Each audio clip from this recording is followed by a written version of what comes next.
First, if we ain't benefiting them or entertaining them, they don't care. They don't care. The first enslaved Africans arrived in the American colonies in 1619 and were almost immediately put into military service to fight against the indigenous people. That was the first thing they had us do, is fight our brothers. Fight the people that was going through the same hell that we were going through. Like, these people are literally fighting the people that enslaved you, and we are out there fighting them. That is a horrible, horrible thought. And now we're about to join them, help fight something that has nothing to do with us. Whatever's going on between Russia and the Ukraine, that's white on white business. That's white on white crime. That has nothing to do with blacks. You know what I'm saying? Nothing at all. But let's continue.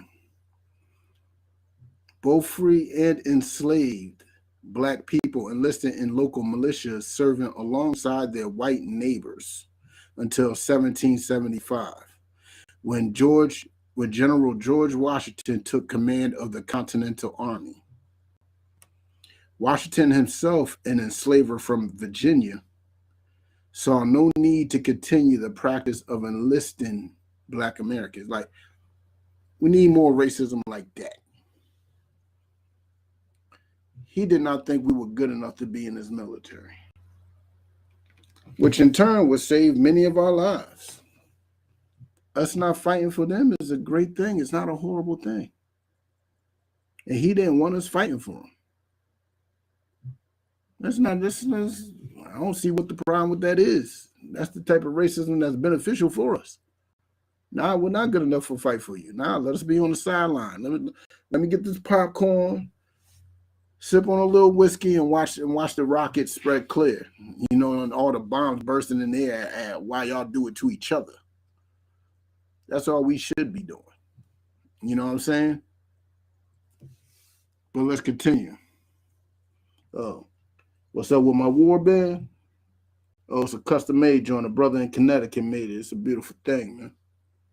Got some stones up in it. Yeah. Some studs. Yeah.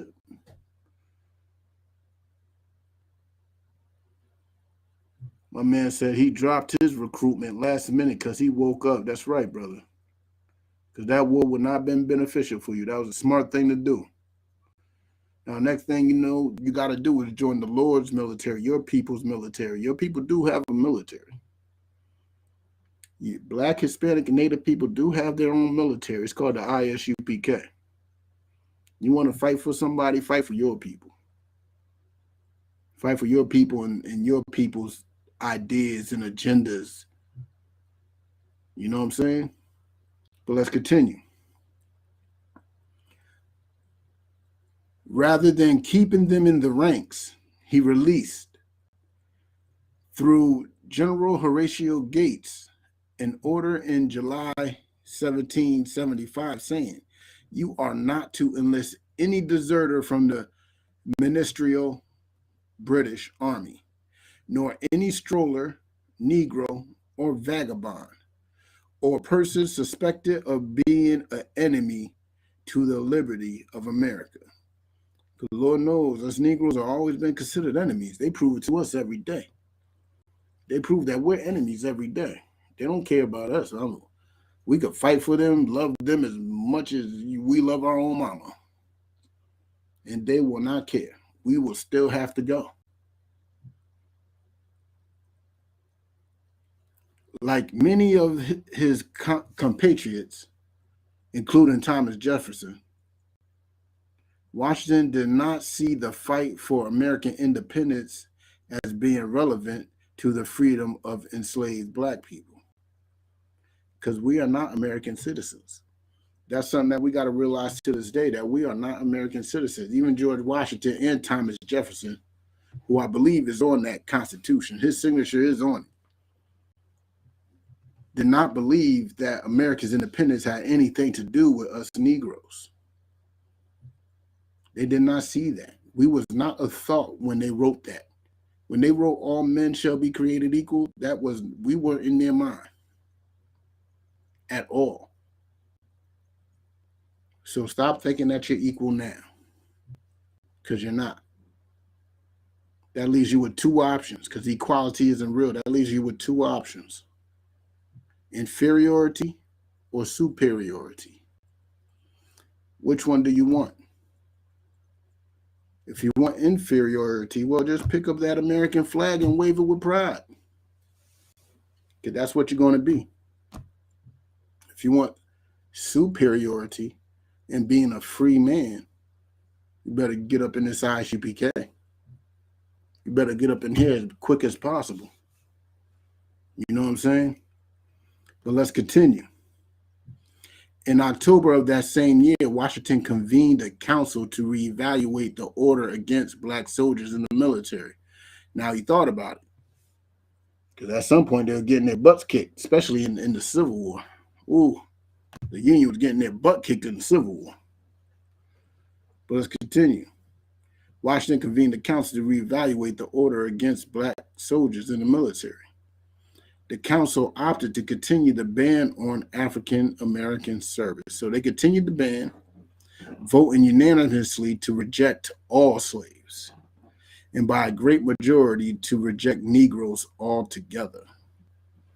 We was not allowed in their military, just for a little bit.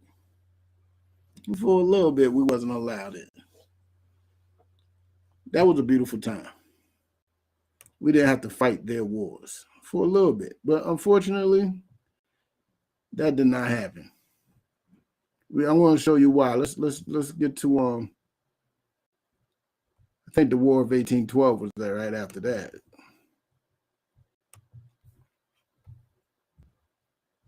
There's the War of 1812 and the War of 1815, which is basically the same war. While celebrating the bicentennial of the war on, oh yeah, this is the griot. Everybody knows what the griot is. It's a very popular site. They do have some historical articles in it, you know what I'm saying, but they're mostly gossip and lifestyle and beauty. But you know what I'm saying, they do got some history in it. While celebrating the bicentennial of the War of 1812, many historians have paid more attention to the pivotal role African Americans played in the outcome of the conflict. Because technically, without us, they would have lost that too. Black soldiers fought for both sides once again. You know, like Charles Ball, George Roberts, and William Williams are just a few of the Black war heroes who had an impact on shaping American history. It's painful. Afro.com reports, for the United States, the War of 1812 was a second war of independence against the British that birthed emblems of American nationalism, such as the national flag, which was actually sewn by a Black woman. We'll get into that later. The Star-Spangled Banner, Uncle Sam, the national icon. Both for many enslaved Black was the first major pathway to self-determination and freedom. That's what we all believe till this day. That is a big problem right there, because a lot of us today actually believe that this fighting for our enemy is a way that we could get out of this, you know what I'm saying, hell that we're in. We believe that it, you know, it gives us some status, you know what I'm saying? You become a first lieutenant, a sergeant, a general, that you actually gonna amount to something in this country, that you'll have some worth to these people that you love so much. But let me tell you something. A lot of our people go to war for them and come back still slaves, like they did back then. They went to war, they came back in chains. You know what I'm saying? They went to war and they came back to their people being lynched. They went to war, came back, their people, you know what I'm saying, is being oppressed. They came back, they went to war, came back to realize that their people's being shot by police unarmed. you go thinking that something's going to change. But the thing is, it's really selfishness. You're just really hoping something changed with you, not for your people. You really just want it to be for you. You know what I'm saying? That's the hell that we're in. But let's get with it. Thousands of blacks, both free and enslaved, together played a significant role in the outcome of the war. Something officials and historians said should be remembered, as even as the world recognizes the conflict's bicentennial, which began June 18th. Right? Oh yeah, this article is a few years old. So, Black volunteers in large numbers stepped forward to defend homelands, which paradoxically, if you don't know what paradoxical means, it's like a ironic contradiction. You know what I'm saying? Deprived them of both freedoms for which they fought. Like, we go into their wars, right?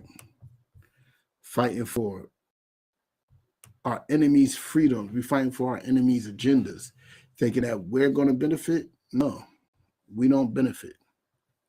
We don't benefit at all. None of it benefits us as a people. All we do is just go through the hell that we go through. You know what I'm saying? But let's continue with it.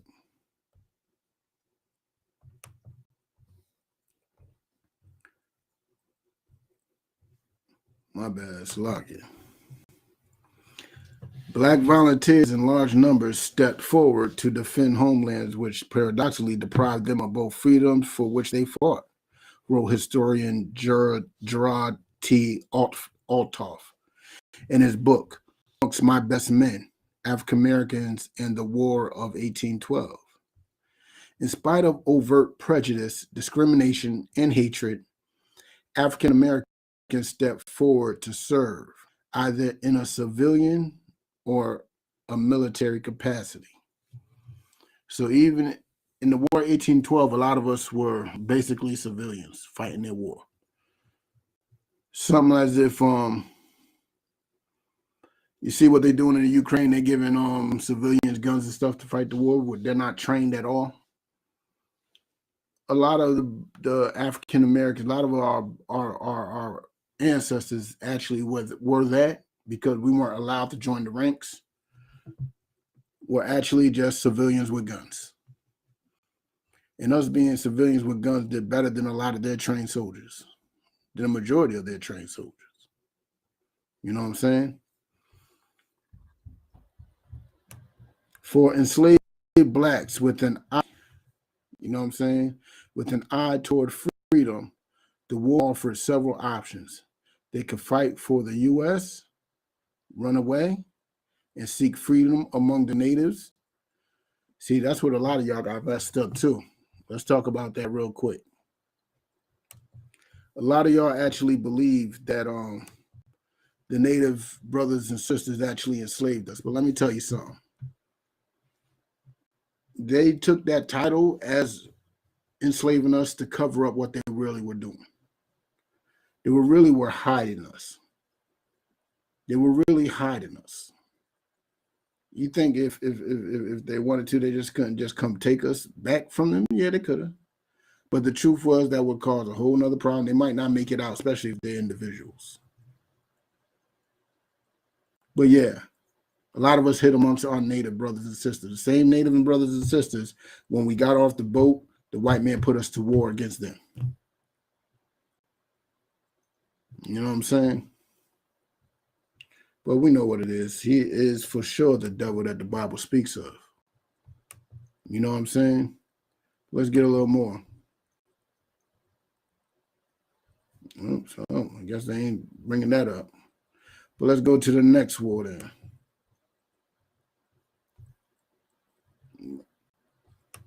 We could go to the war of 1815, but nah, let's go to the war, the next big war, which was the Civil War. This is in history.com. Black Civil War soldiers. You know what I'm saying? On January 1st, 1863. President Abraham Lincoln signed the Emancipation Proclamation. All persons held as slaves within the United States in rebellion against the United States, it declared, shall be then forward and forever free. Which, if we were truly free, they would give us back our names. They would give us back land. They would give us back everything that was taken from us. But we're not free. We're under their rules, laws, and regulations. It's no different from like if you being a grown adult and you moved into your parents' house. You can't do what you want. You're not free in there. First thing your parents are going to say is my house, my rules. As soon as you do something that they are against, they're going to be like, my house, my rules. You don't like it, get out. Same thing. We're not free here. You know what I'm saying? But let's get with it. More than 1 million enslaved people in the loyal border states and in the Union-occupied parts of Louisiana and Virginia were not affected by this proclamation. It also declared that such persons, African Americans, of course, of suitable condition will be received into the armed service of the United States for the first time. Black soldiers could fight for the U.S. military. But it's funny, we've been fighting for them the whole time. But this is the first time? No, it's the first time they accepted us. And they were willing to train us, and put us amongst their ranks. But we've been fighting for them the whole time. A white man's war. Black soldiers had fought in the Revolutionary War and unofficially in the War of 1812. But state militias had excluded African Americans since 1792. And U.S. Army had never accepted black soldiers. They still don't accept them. They still don't accept us. You see what's happening to these black and Americans, black and Hispanic brothers and sisters in the military. They end up mysteriously dying. Like Lavina Johnson, Vanessa Giles, you know what I'm saying? They're mysteriously gone with no answers.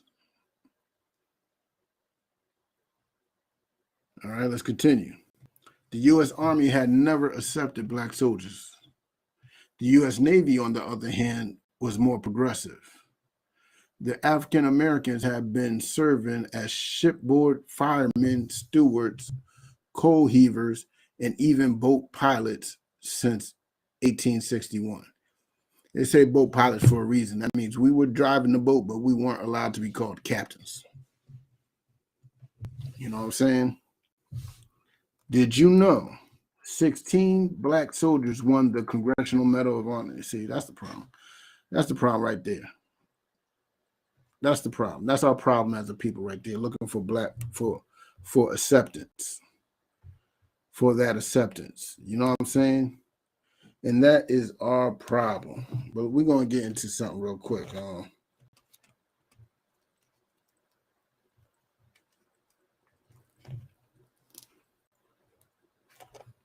Bear with me one sec.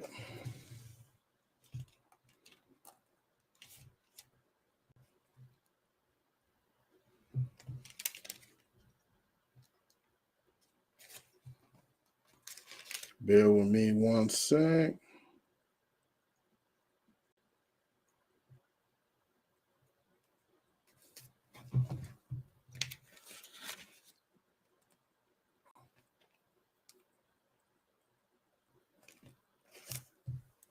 Sorry, TikTok. I'm going to have to borrow y'all my phone real quick.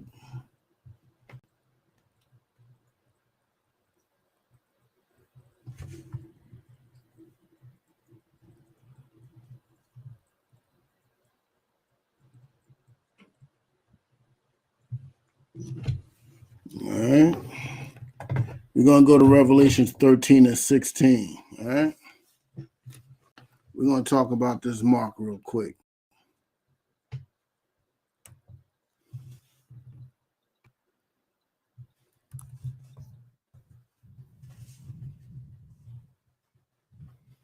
Let's start at 15. All right.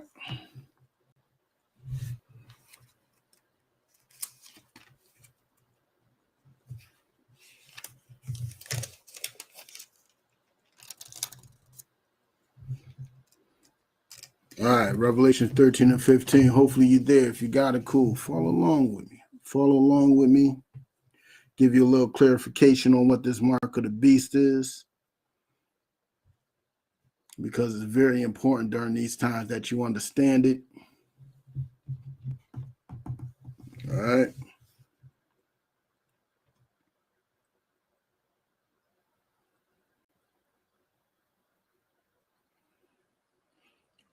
Well, I should start from the beginning, but now there's a specific point I want to break out. But let me tell you something. As you read 13, you understand that the beast is a collection of nations. Everybody wants to talk about the mark of the beast, but they don't understand what the beast is. To understand the beast's mark and the beast's image, you got to understand what the beast is. And the beast is actually a collection of nations. You know what I'm saying? A collection of nations that have power, that rule. You know what I'm saying? The whole planet. You know what I'm saying? That's what the beast is. Now, what would be the mark? The mark would be the stamp of approval. That would be the stamp of the approval of the beast. You know what I'm saying? But let's get with it. Let's start with make sure I'm in the right chapter. Revelation chapter 13, verse let's start with 15. Right? And he had power to give life unto the image of the beast. Now the beast also had power to give life to the image of the beast, right? It had the power to make somebody believe this and that. You know what I'm saying? The image of the beast. Let me tell you something. The image of the beast is what you may call the fake Jesus Christ. Everybody praises and worships that. You know what I'm saying? All these countries, that is their religion, which is Christianity. That is the image of the beast, Christianity. But let's continue.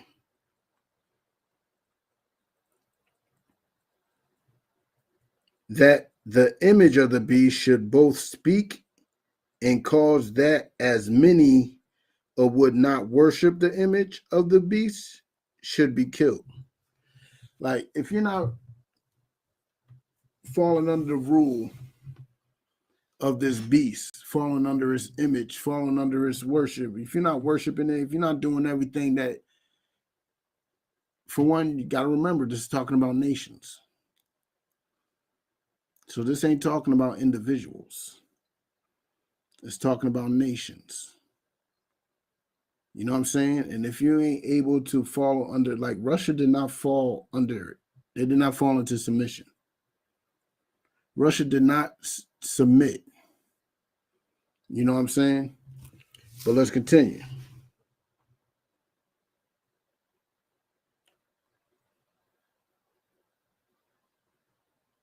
Verse 16. And he causes all, both small and great.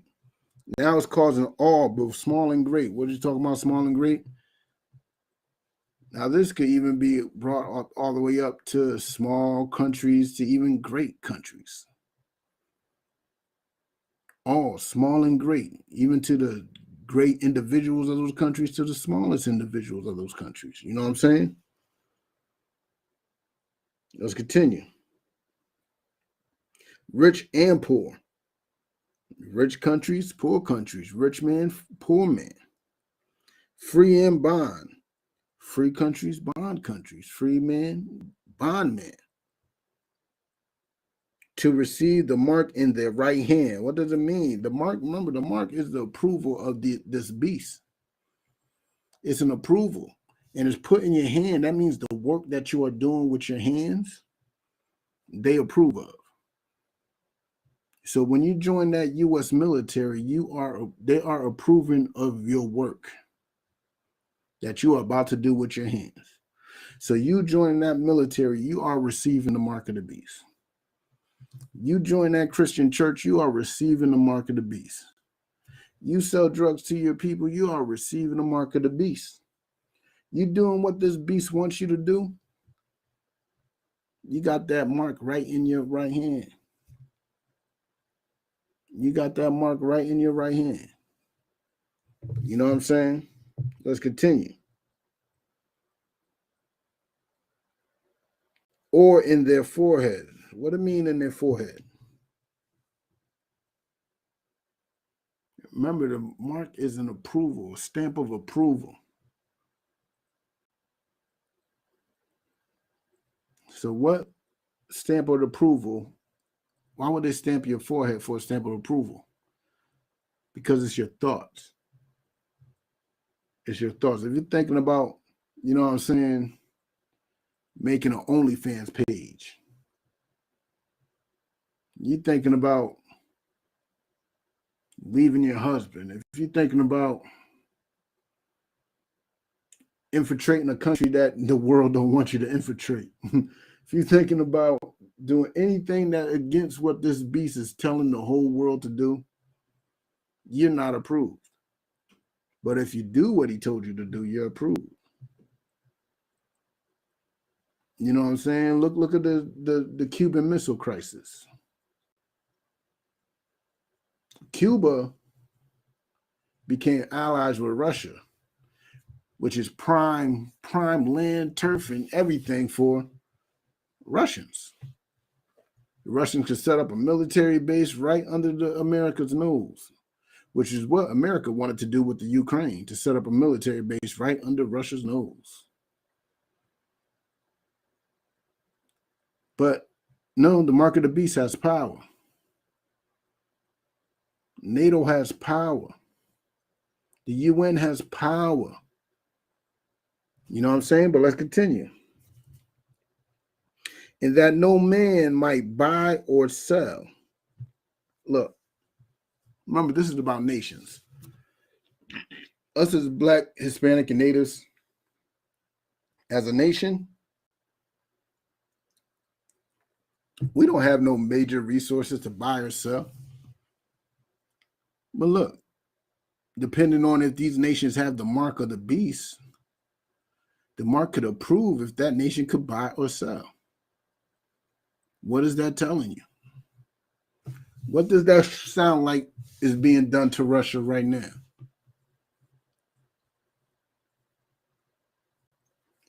That is a sanction. That is literally a sanction. The beast is putting sanctions on Russia all over the place to the point that they can't buy or sell nothing on a global scale. The ruble has dropped down to nothing. The ruble is worth nothing. That's the power of the beast. Now, while y'all waiting on a chip or thinking that the vaccine is the mark of the beast or whatever, let me tell you something. You just seen that right there. That's the mark of the beast. The mark of the beast has the power to take the rights to buy or sell from you. Us as Black, we have nothing to sell. Nothing that affects anything on a global market. Right now, banks are tanking in Russia. You know what I'm saying? But let's get back to the history real quick. Let's get back to the history. You know what I'm saying? Let me tap that. Oh, I didn't even finish that verse. Hold on. My bad, Joe. The water. That no man might buy or sell, save that he had the mark or the name of the beast or the number of his name. Now, what is the name of the beast? What does that mean?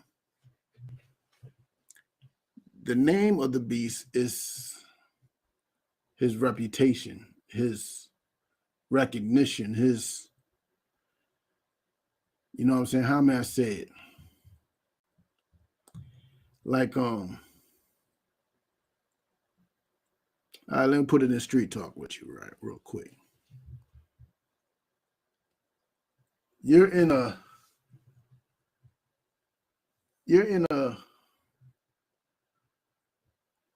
a blood territory, right?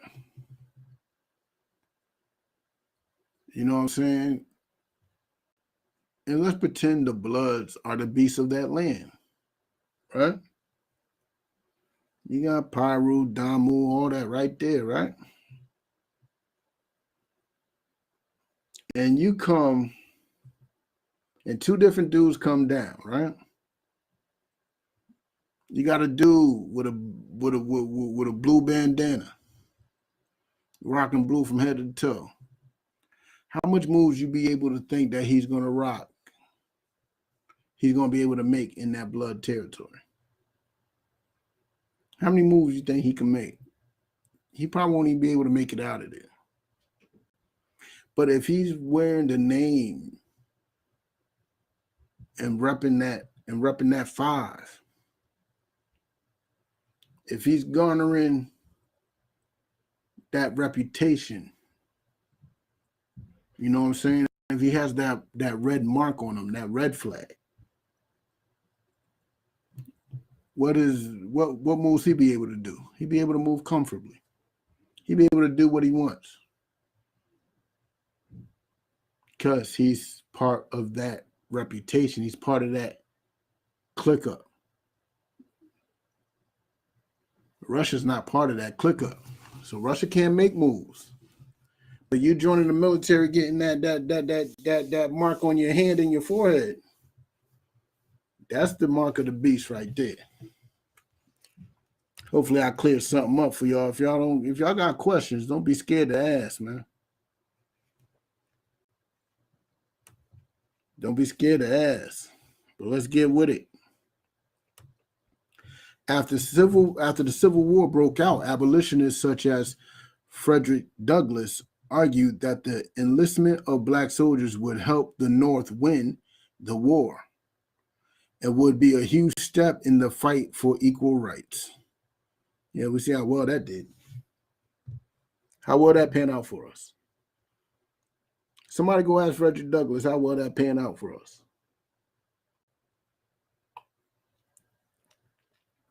Our people die in their wars and we still ain't get equal rights, which don't exist. Equal rights don't exist. That one makes it even worse. Once let the black man get upon his person the brass letters. So I don't know if you know about the brass letter, but that's like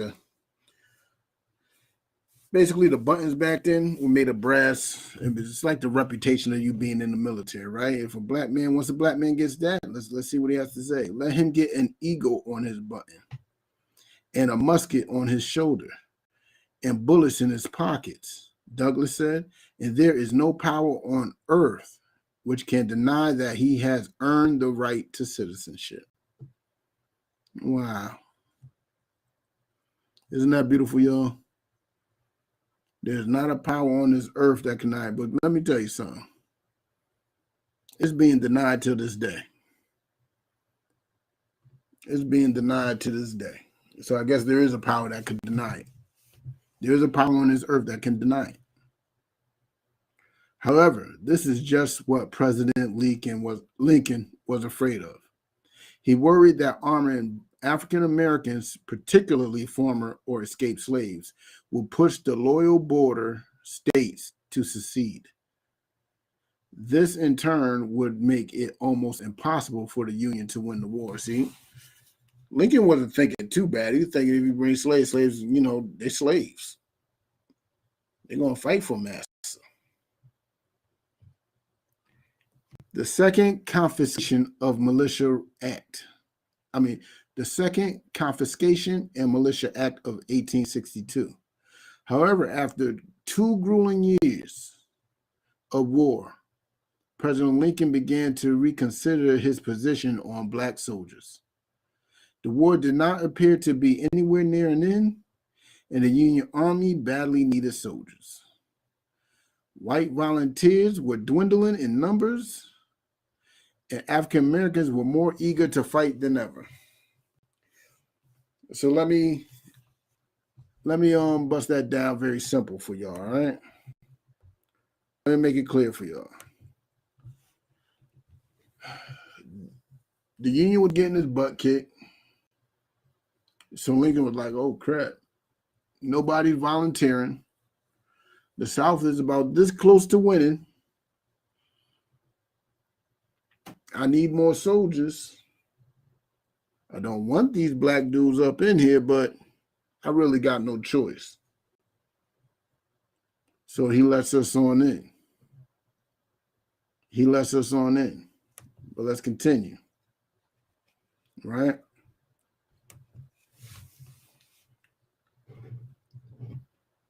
The war did not appear to be anywhere near an end. Oh, I already read that. The Second Confiscation and Militia Act of July 17th, 1862 was the first step toward the enlistment of African Americans in the Union Army. It did not explicitly invite black people to join the fight, but it did authorize the president to employ as many people of African descent as he may deem necessary and proper for the suppression of this rebellion, in such manner as he may judge best for the public's welfare. So that gave him the right to, have us join. Some black people took this as their cue to begin forming infantry units of their own.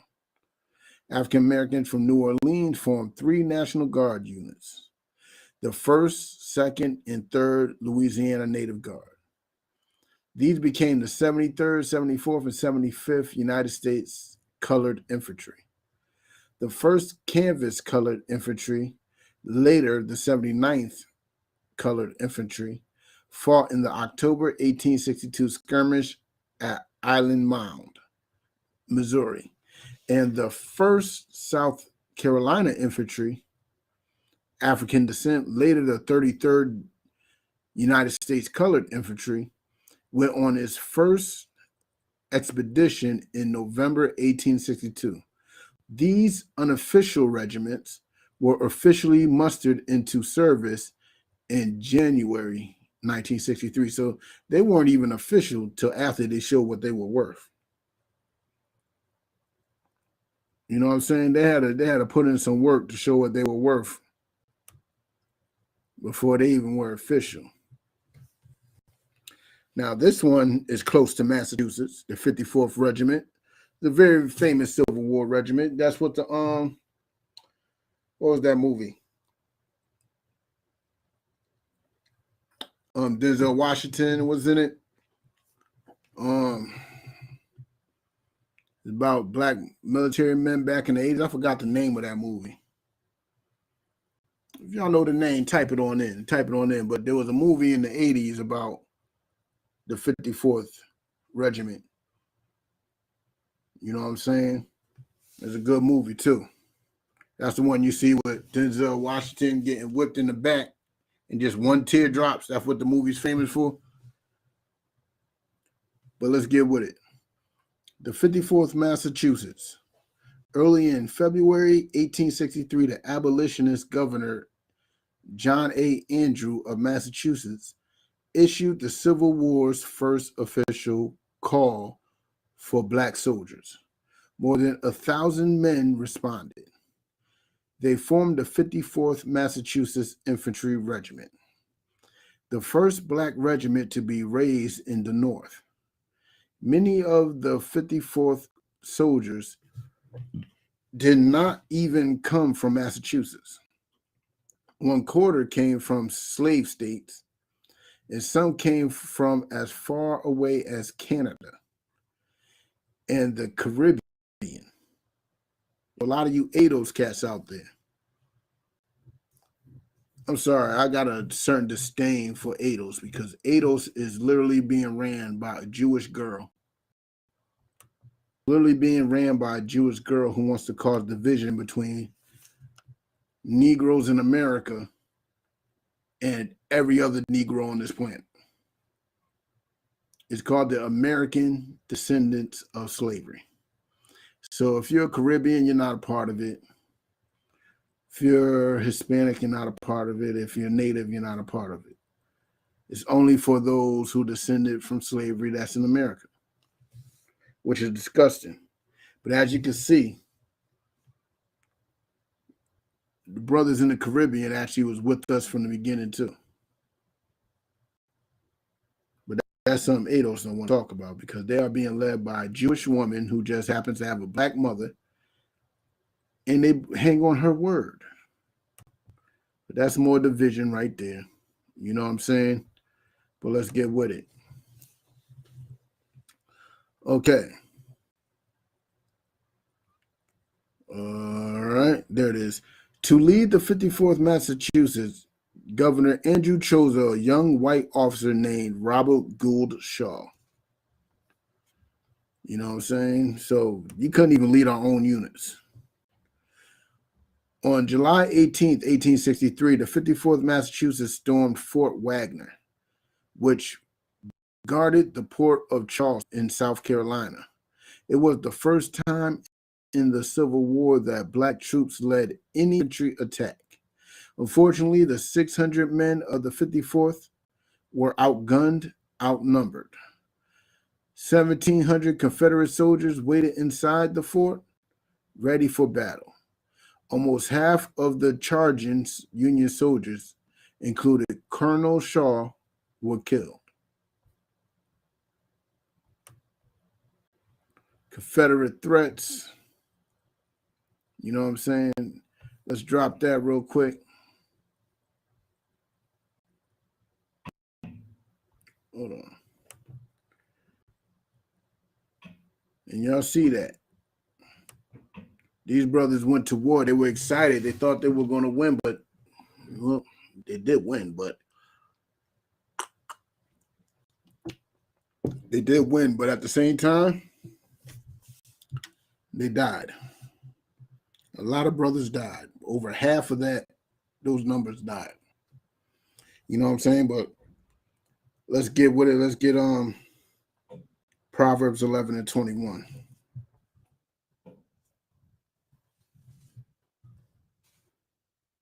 Oh, I didn't mean to do that. My bad.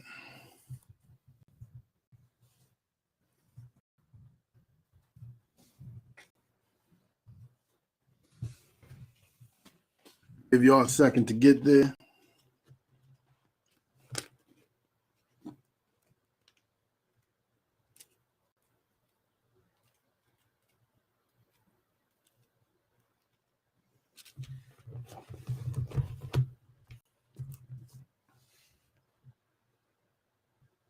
Well, I spell proverb. I abbreviated proverb. Wow.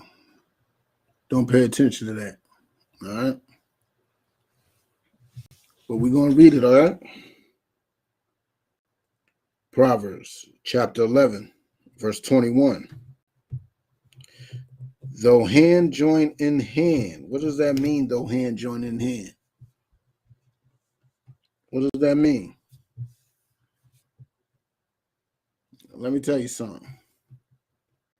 Though hand join in hand, though you are holding hands with somebody that you should not be holding hands to, though hand join in hands, right? Hands are locked together. However you hold hands, so be it. Though hand join in hand, the wicked shall not be unpunished.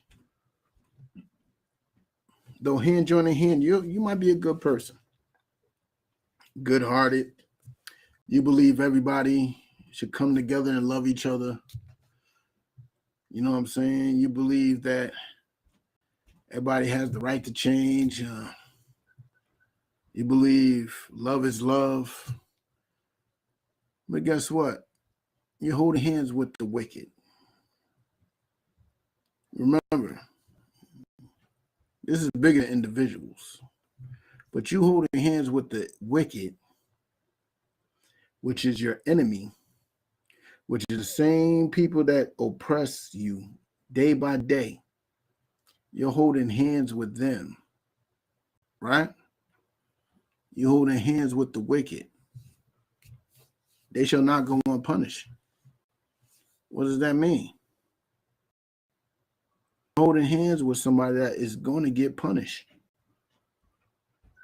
Remember the last verse I read in Revelation, what it was talking about, the 18:4 verse. It wants you to come out of her. It wants you to stop holding her hands, so you won't be partakers of his sins. What's partakers of his sins? So you won't be getting the punishment along with them. So you won't be partakers of his plagues. You holding hands with this enemy by joining its military, joining its political system, joining its civil workers, you know what I'm saying, the police department and all that. You think that you are being a good person. I understand. But the Most High has something special for America. The Most High got something special for Great Britain, France. You know what I'm saying? Something special for all the lands of our oppressors that we fight for. The Most High has something special for them. But you holding their hand?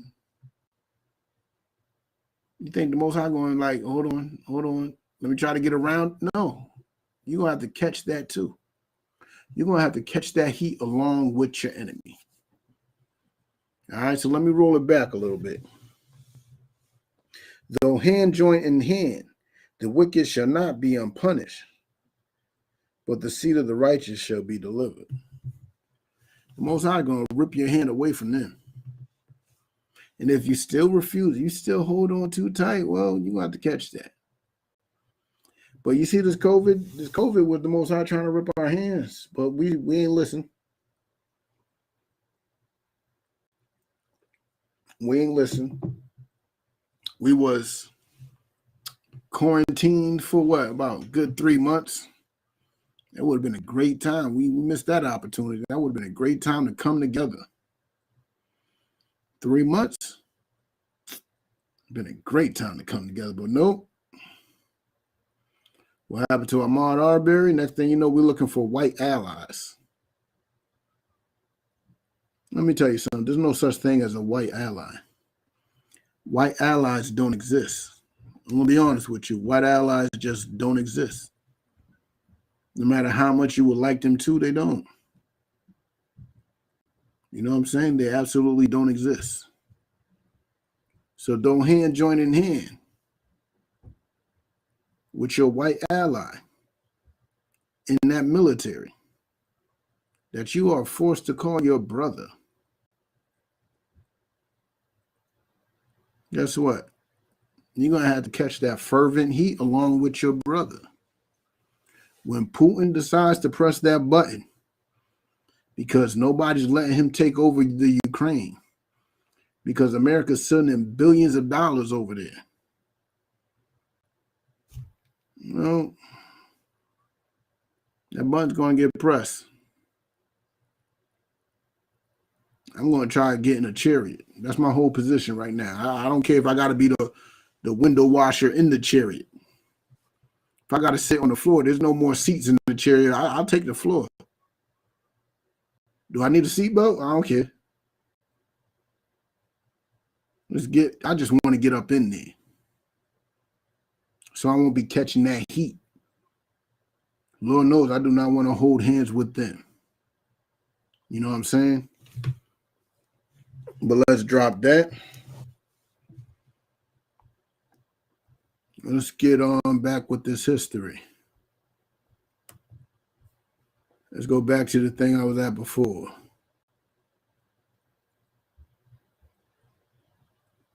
Oh, we can still finish reading this, I guess.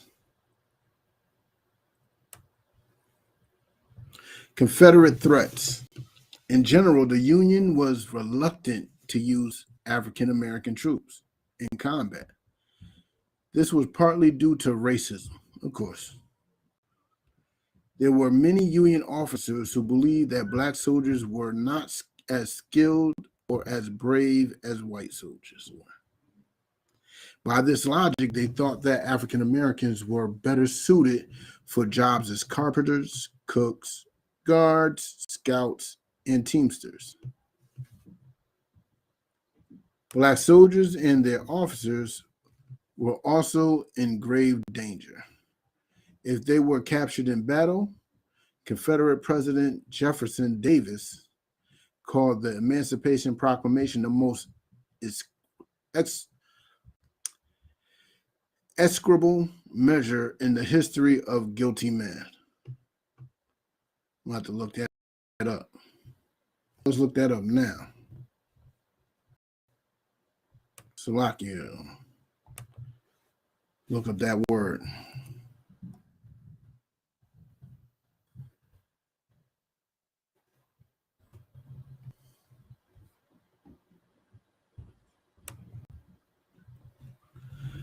Execrable. Extremely bad or unpleasant. Okay, we know what that means now. The most extremely bad or unpleasant measure in the history of guilty man, and promised the black prisoners of war would be enslaved or executed on the spot.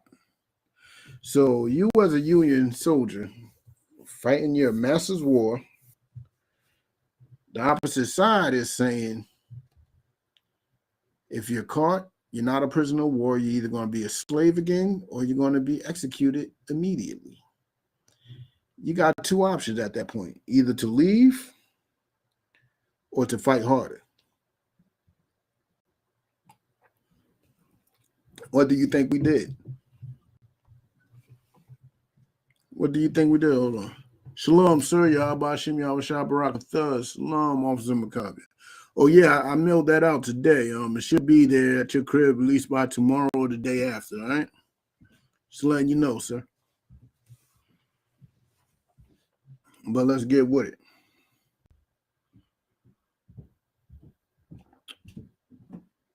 Their white commanders would likewise be punished, even executed, for what the Confederates called inciting servile insurrection. Threats of Union reprisal against Confederate prisoners forced Southern officials to treat black soldiers who had been free before the war somewhat better than they treated black soldiers who were formerly enslaved. But in neither case was the treatment particularly good. Union officials tried to keep their troops out of harm's way as much as possible by keeping most black soldiers away from the front lines. The fight for equal pay. Even as they fought to end slavery in the Confederacy, African American soldiers were fighting against another injustice as well. The U.S. Army paid black soldiers $10 a week, minus a clothing allowance in some cases, while white soldiers got $3 more plus a clothing allowance. In some cases, Congress passed a bill authorizing equal pay for black and white soldiers in 1864. By the time the war ended in 1865, about 180,000 black men had served as soldiers in the U.S. Army. This was about 10% of the total Union fighting force. Most, about 90,000, were former or contraband enslaved people from the Confederate States. So that means about half of them, about half of those black soldiers were slaves. About half of the rest were from the loyal border states, and the rest were free blacks from the North. 40,000 black soldiers died in the war. 40,000. 40,000 of our people died fighting for them. Ain't that crazy? Imagine what our numbers would be today if we had 40,000 more families Because remember, these ain't women. These are 40,000 men. That's 40,000 more families. Who knows how many more children that would be? But we was fighting a cause that had nothing to do with us. Nothing at all. And we suffered for it. Absolutely suffered for it.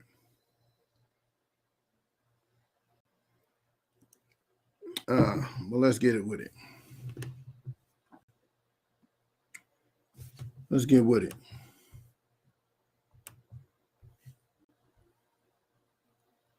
$10,000 in battle and 30,000 from illness and infection. Only 10,000 died in battle.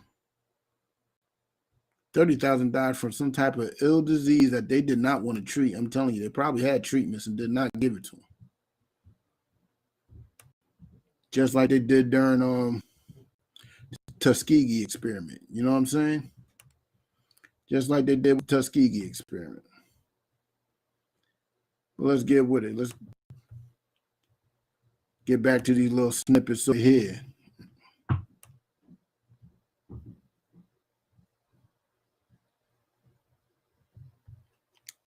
Go with the Mexican-American War.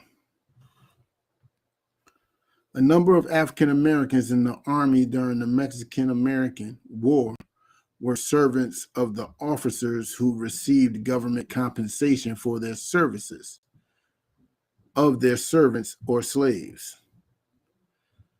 So we were even still slaves, even up to the Mexican-American War. Also, soldiers from the Louisiana Battalion of Free Men of Color participated in this war. African Americans also served on a number of naval vessels during the Mexican-American War, including the USS Treasure and the USS Columbus. That is sad, man. I'm telling you, any black man that joins the military is a complete disgrace to their ancestors, man. A complete disgrace to your people. You're fighting your own brothers just to please your master. That is disgusting. Let's go to the world wars. Let's see what's up with the world wars.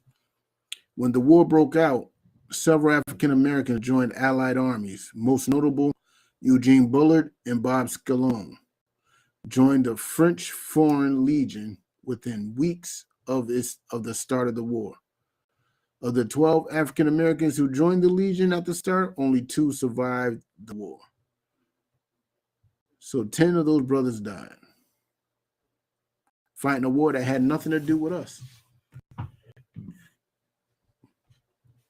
Let's go to the big boy.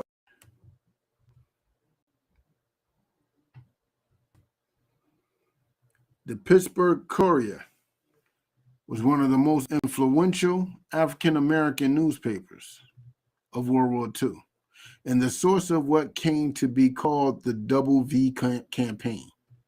A letter to the editor of the paper in 1941 asked why a half American should sacrifice his life in the war and suggest that blacks should seek a double victory. The first V for a victory over our enemies from without, and the second V for a victory over our enemies from within. The idea would become a national cause and eventually extend into a call for action in the factories and services that support the war effort. So in World War II, that's when we started recognizing that we should not be in these wars. But if we're in these wars, we gotta look for 2 victories: a victory from our people from within, and a victory from our people from without.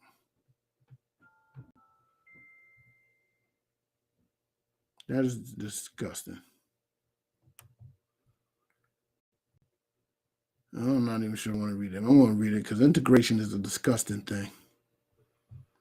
On July 26, 1948, President S. Truman signed Executive Order 9981, integrating the military and mandating equality of treatment and opportunity. It also made it illegal per military law to make a racist remark. It still happens to this day. Desegregation of the military was not complete for several years, and all Black Army units persisted well into the Korean War. The last all Black unit was not disbanded until 1954.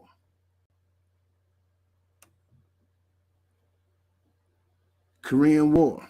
Jesse L. Brown became the U.S. Navy's first Black aviator in October 1948, and that's something that I can't stand. I mean, there's a lot of things that I can't stand, but there seems to be a lot of pride with these upper echelons of our people. The ones that our enemies look highly upon, the ones that receive some sort of favor from our enemies. They look highly on their first to be Black this or first to be Black that. That's what integration did. It gave us pride in being the first Black to do this and the first Black to do that, right? But let me tell you something. Being the first Black in something white is not a badge of honor. It's not. It's actually is a sad thing, and it should be a shame to us. I'd rather be the 50 millionth Black soldier in a Black army than be the first Black anything in a white army. I would rather be the 50 millionth Black anything in something Black than the first Black anything in something white. It's disgusting. There's no purpose in that. And it's a shame that we have to take pride in such a thing. It's disgusting. It's grotesque. It's grotesque. It's nothing cool, nothing to smile about. No, but the upper echelon of us do. The upper echelon finds pride in that. My father was the first Black graduate of, you know what I'm saying? Like, who cares? Who cares? Is that first Black or something white going to give us freedom? Is that first Black or something white going to give us our language back? Is that first Black or something white going to give us a military, an economic system, our own government? Is that first Black or something white going to do anything to benefit our people? And those same people that are like that are the same people that's proud of their last names too. I'm a Johnson. I'm a Smith. I'm a Francois. None of those names are actually yours. I'm a Martinez. No, all those names are slave names. You taking pride in your slave name means you just purposely taking pride in being a slave. And mind you, having our last name proves that we're still slaves anyway. It literally means that we still belong to that family. And it's disgusting. You know what I'm saying? But let's get back to that. Let's finish that up real quick.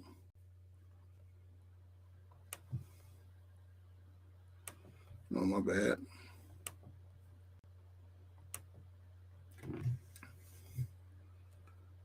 Let's get back to that. It's way down at the bottom, right?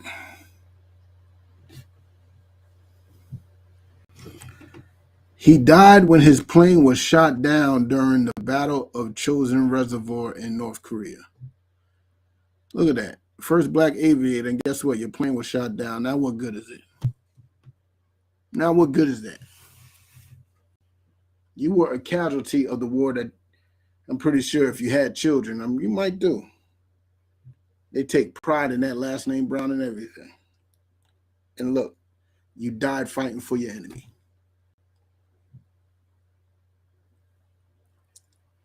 So you didn't get that first V. Nope.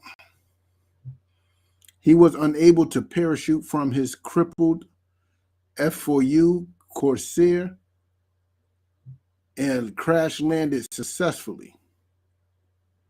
His injuries and damage to his aircraft, so he didn't even die. His injury and damage to his aircraft prevented him from leaving the plane. White squadron mate Thomas Hudner crash landed his F-plane near Brown and attempted to extricate Brown, but could not, and Brown died of his injuries. Attempted. The white man attempted to help the black man out. How much effort you think he put into that? And Brown died of his injuries. Hudner was awarded the Medal of Honor for his efforts. Yeah. The U.S. What did Brown get? Nothing.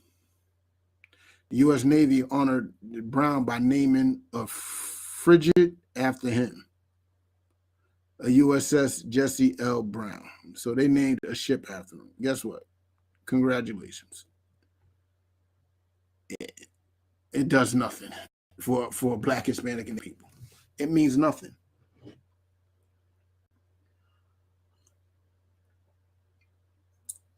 And us joining their military is just proof that we only join it for personal gain. And we barely even get that. If he came back home, he would have came back home to Jesse Jack, not Jesse Jack, to Malcolm X being assassinated. He would have came back to Martin Luther King being assassinated. He would have came back to the imprisonment and of his people, the drug epidemic. He would have came back to hell. But let's get with it. The Vietnam War. The Vietnam War saw many great accomplishments by many African Americans, including 20 who received the Medal of Honor for their actions. African Americans were overrepresented in hazardous duties. Know why? Because they wanted us in there. They didn't think we were going to make it through. And combat roles during the conflict, and suffered disproportionately higher casualty rates because we was put out there. We was put out there. And when we come back from these wars, you hear the reports on how much help they were able to get from the VA. Black soldiers barely get any help from the VA. They suffer greatly from PTSD, not just from the war, but from home. You know what I'm saying? And they come back to the same hell that their people's in. They get really no honor. Might get a couple of medals. Hee, ha, ha.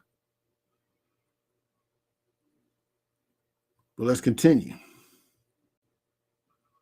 Civil rights leaders protested the disparity during the early years of the war, prompting reforms that were implemented in 1967 and 68, resulting in the casualty rate dropping to slightly higher than the percentage of the total population. Look, man, if you don't see it by now that joining their war is a very disgusting thing, then I don't know what to tell you. I don't know what to tell you, man.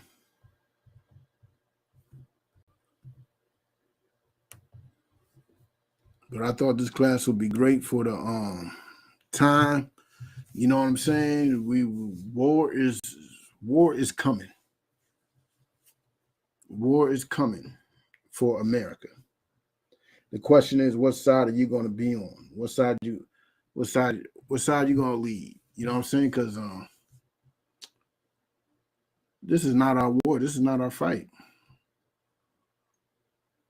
You know what I'm saying? We should not be involved in it at all.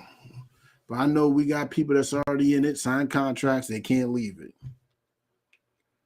But it's a horrible fact that our people feel honored to do such things. You know what I'm saying? Well, let's see something. I'm going to try to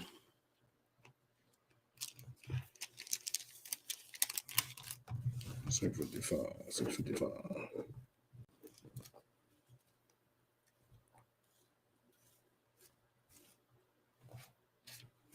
Here we go. Here we go. What we suffer from right now, I hate to say what we suffer from, because we're not really suffering from it, and it's not something that we're lacking. It's something that we fail to recognize. And what we fail to recognize as a people is that we actually have good leadership, and what good leadership is. Right now, the Christian church will egg your kids on to join the military. They'll egg your sons on to do such a thing. But we have good leadership out there. We have good leadership, and that leadership is in the ISUPK. Like I have, there's no shame in being led by a man, especially if you're about to join the military. You should understand that. But I'm being led by Officer Rakab, Captain Kataza, you know what I'm saying? General Katham, Commander General Yohana. You know what I'm saying? I'm being led by great men who would advise me not to join such a military. So that's what I'm doing right now with y'all. I'm trying to be a great brother to y'all and make sure that y'all stay out of that military, man. You know what I'm saying? But this is what y'all got to understand. I ain't going to get into it. Even like back when